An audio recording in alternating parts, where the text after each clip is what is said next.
एक गांव के अंदर उस समय हड़कंप मच जाता है जब उसी गांव के एक बाग के अंदर एक डेड बॉडी मिलती है। डेड बॉडी भी एक 38 वर्षीय लड़के की होती है। दोस्तों, जब यहाँ पर उसके परिजनों को इस सब के बारे में पता चलता है तो जो इस व्यक्ति की पत्नी होती है वो डेड बॉडी से चिपक कर दहाड़े मार कर रो रही होती है।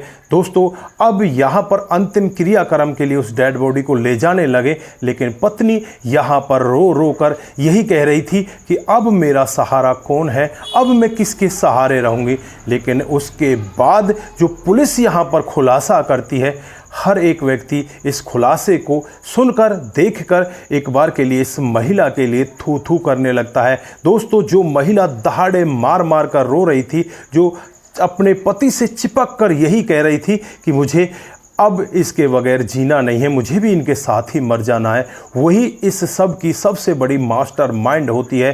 दोस्तों, अपने पति को प्रेमी के साथ मिलकर बड़ी ही बेरहमी के साथ इस दुनिया से विदा करने वाली ये पत्नी, आप लोग इसकी तस्वीर स्क्रीन पर देख रहे हैं। आगे बढ़ने से पहले हमारी वही रिक्वेस्ट की जो कमज़ोर दिल वाले लोग हैं वो इस वीडियो से दूर रहें तो ही बेहतर होगा। अगर आप लोग पूरे वीडियो को डिटेल से जानना चाहते हैं तो वीडियो के साथ अंत तक ज़रूर बने रहिए। दोस्तों, आगे बढ़ने से पहले हमारी वही रिक्वेस्ट की जो हमारे चैनल के साथ नए हैं, कृपया करके चैनल को फॉलो कर लें, बेल आइकन को ज़रूर प्रेस करें। नमस्कार, जय हिंद। आप देख रहे हैं APH न्यूज़ राहुल रावत के साथ। दोस्तों, आज की जो हकीकत की घटना आप लोगों को बताने जा रहा हूं, उत्तर प्रदेश में एक जिला पड़ता है सुल्तानपुर और इसी का एक कंदीपुर गांव है। बुधवार गया हुआ है, उसी का ये वाकया होता है। सुल्तानपुर के अंदर जो कंदीपुर गांव है उसी में एक बाग है और बाग में जब लोग बागों को एक डेड बॉडी मिलती है तो यहाँ पर लोग बाग शोर मचाने लगते हैं। आनन फानन में ही यहाँ पर पुलिस को बुलाया जाता है। पुलिस मौके पर पहुँच जाती है, डेड बॉडी को अपने कब्जे में लेती है और वहाँ पर आसपास के लोगों से पूछताछ करने लगती है तो पता चलता है कि गांव का ही रहने वाला ये तो महेश है, इसकी उम्र 38 साल है। दोस्तों, अब यहाँ पर जब इसकी पत्नी पूजा को पता चलता है कि मेरे पति की इस तरह से मौत हो गई है, दोस्तों वो वहीं पर पहुंच जाती है और अपने पति से लिपट कर बहुत ही बुरी तरह से रो रही थी। लोग बाग जब ये पूरा वाकया देखते हैं तो लोगों की आंखों में भी आंसू आ जाते हैं कि इस पत्नी के साथ बहुत ही गलत हुआ। इसके 3 बच्चे हैं, अब इसका सहारा कौन है, किसने यहाँ पर इस महेश की हत्या कर दी है। दोस्तों, चारों तरफ हंगामा होने लगता है। लोग बाग यहाँ पर इसी चाहत में बैठ जाते हैं कि जल्दी से जल्दी पुलिस खुलासा करे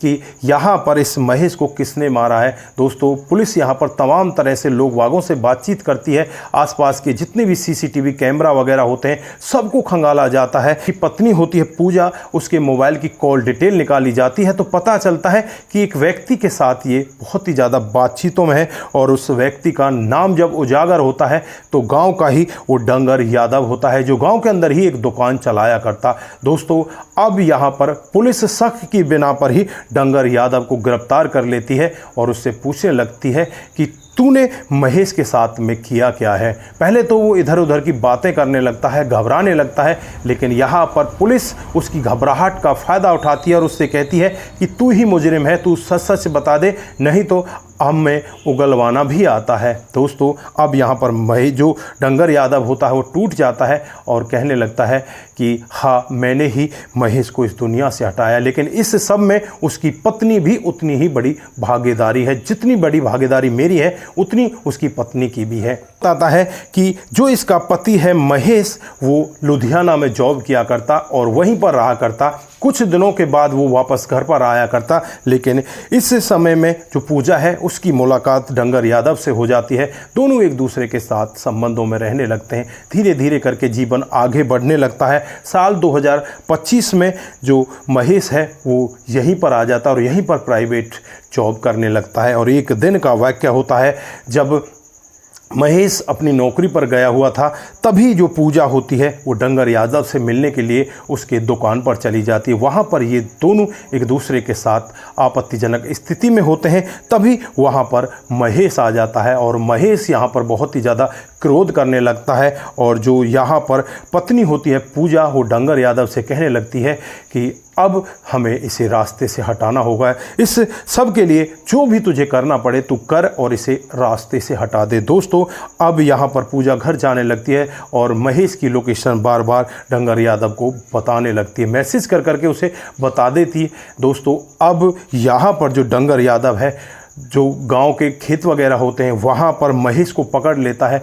और महेश को पकड़कर उसका गला रेत देता है। गला रेतने के बाद जो वहीं का बाग है उसमें इस डेड बॉडी को फेंक कर वहाँ से अपने घर आ जाता है। और जब इस मामले का पुलिस खुलासा कर रही थी तो जो डंगर यादव है लोग बागों से बार बार फ़ोन करके यही पूछ रहा था कि उस मामले में हुआ क्या है, उस मामले में चल क्या रहा है। दोस्तों कभी तो ये अपनी दुकान को बंद कर देता, कभी खोल लेता। यहाँ पर जो पुलिस है सिविल वर्दी में ये सारा मामला देख रही होती है और यहाँ पर जब इसकी कॉल डिटेल भी निकाली जाती है, कॉल डिटेल से भी पता चलता है कि पूजा के साथ बातचीत करने वाला डंगर यादव भी है। दोस्तों अब यहाँ पर पुलिस इसे गिरफ्तार कर लेती है और गिरफ्तार करके पूरे मामले का खुलासा होता है। दोस्तों जो यहाँ के एएसपी हैं अखंड प्रताप सिंह जी, वो इस पूरे मामले को यही बताते हैं कि जो यहाँ पर डंगर यादव है उसने अपना जुर्म कबूल कर लिया है और फिलहाल के लिए डंगर यादव और जो महेश की पत्नी पूजा है उन दोनों को गिरफ्तार कर लिया गया है। गिरफ्तार करके उन्हें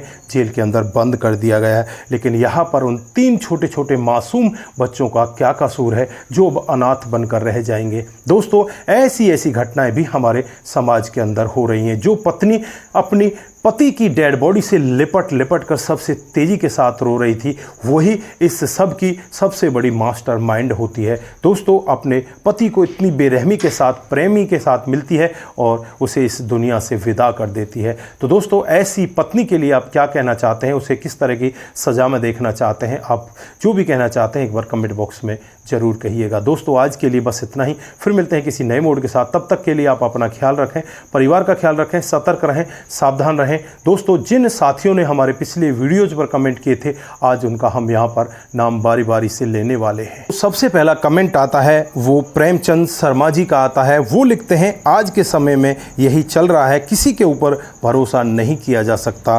प्रेमचंद जी आपका बिल्कुल बहुत ही अच्छा कमेंट है, आपका बहुत बहुत धन्यवाद। दोस्तों उसके बाद संतोष ओझा जी का कमेंट आता है। वो लिखते हैं बहुत सुंदर भैया जी, very good morning. Santosh ji आपका भी बहुत बहुत धन्यवाद, आप इसी तरह से हमारे साथ बने रहें। दोस्तों चौधरी हसन का कमेंट आता है, वो हमें एक थंब दिखाते हैं, आपका भी दिल की गहराई से बहुत बहुत धन्यवाद। दोस्तों उसके बाद जो कमेंट आता है वो आता है राम गोसाई का, वाह भाई जी आपका भी दिल की गहराई से बहुत बहुत धन्यवाद। उसके बाद जो अगला कमेंट आता है वो कविता बोरा का आता है, वेरी सैड स्टोरी सर जी।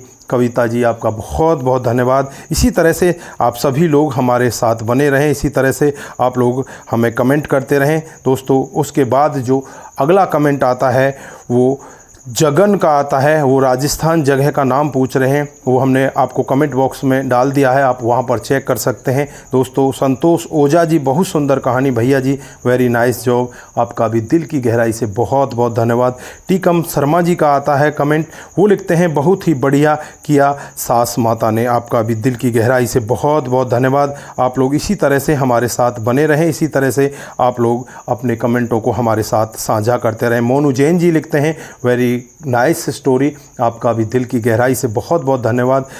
चंदन पीके यादव जी नाइस वीडियो, आपका भी दिल की गहराई से बहुत बहुत धन्यवाद। दोस्तों आज एक जो हमारे साथी हैं उनका जन्मदिन है, जिनका नाम चिराग है। उनके जन्मदिन की आज हम उन्हें ढेरों सारी शुभकामनाएं देते हैं, उन्हें बधाई देते हैं और हम यही चाहते हैं, परमात्मा से भी यही दुआ करते हैं कि वो दिन दूनी रात चौगुनी तरक्की करें, आप हमेशा स्वस्थ रहें और आपका जीवन अच्छे से आगे चलता रहे। तो दोस्तों यहाँ पर जो भी साथी अभी हमसे कमेंट में छूट गया है या उसने हमारे अभी पिछले वीडियो पर कमेंट किए हैं, तो मैं उनसे यही दरख्वास्त करूँगा कि ज़्यादा पिछले वीडियो के कमेंट को हम नहीं ज़्यादा पढ़ पाते, आप लोग जो हमारे रिसेंटली वीडियोज़ होते हैं उन पर आप कमेंट करते जाएँ और हम हर दिन आपके कमेंटों को यहाँ पर पढ़ दिया करेंगे। तो दोस्तों आप सभी का दिल की गहराइयों से बहुत बहुत धन्यवाद। आपका समय शुभ रहे। नमस्कार, जय हिंद,